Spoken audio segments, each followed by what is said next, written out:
JB, nakahanda ba yung manibela sa 2 linggong strike kung hindi sila pakikinggan ng gobyerno sa kanilang panawagan? Aga, magandang tanghali. Ayon nga kay Mar Balbuena, ang National President ng Transport Group na Manibela, nakahanda naman sila pati yung kanilang mga miyembro dito nga sa 2 linggong strike. Yung kanilang mga kasamahan ay ganito ang sentimiento. Hanggang sa huling araw daw nila bago ang deadline ay patuloy silang mananawagan sa pamahalaan at patuloy na magsasagawa ng mga welga. Kaninang umaga, sinimulan ng Manibela ang kanilang 2 linggong transport strike na aabot hanggang sa December 29.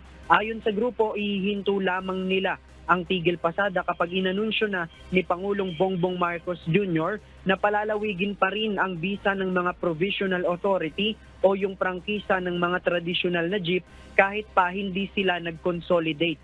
Sa kanilang programa kanina sa Monumento Caloocan, ipinakita rin nila ang mga rehabilitated na tradisyonal na jeep. Ito yung mga itinaas ang bubong para makatayo ang mga pasahero sa loob at inilagay na rin sa gilid ang pinto. Ayon sa Manibela, mas nais nila isulong na ang ipalit ay yung mga rehabilitated na jeep kaysa yung mga modern jeep o yung mga minibus. Kumparaan nila sa 2.5 million na modern jeep ay wala pang 1 milyon ang magagastos kung isasaayos na lang ang mga tradisyonal na jeepney. Sa ngayon, pinag-aaralan din ng Manibela na makiisa sa piston na maghain ng TRO sa Supreme Court para ibasura ang Public Utility Vehicle Modernization Program o kaya naman ay sila din mismo ang maghahain ng temporary restraining order. Yan muna ang ating latest live mula dito sa Quezon City. Balik sa iyo, Aga. JP, yung mga naunang strike, may mga napaulat na nanghaharas sa mga driver na hindi nakikiisa dito sa strike na ito. Ano ngayon yung dapat gawin nung mga pasahero, nung mga driver na hindi makikiisa pero makakaranas halimbawa ng mga pangharas?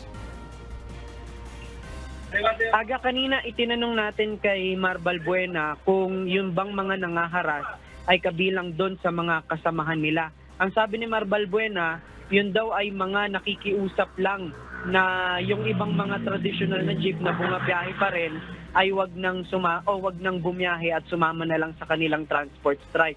Sa naunang pahayag naman ng LTFRB, itong mga, kung halimbawang yung mga jeepney driver na bumabiyahe pa rin sa kabila nung yung kapag nasa kalsada ay hinaharas sila, ang pwede nilang gawin ay pwedeng ireklamo yan sa mismong sa pulisya o kaya naman sa LTFRB mismo. At ayon sa LTFRB, kapag napatunayan na yung ibang mga driver o operator ay talaga nangaharas o nangaharang dun sa iba pang mga tsuper, ay pwedeng makansela o ma-revoke yung kanilang mga prangkisa.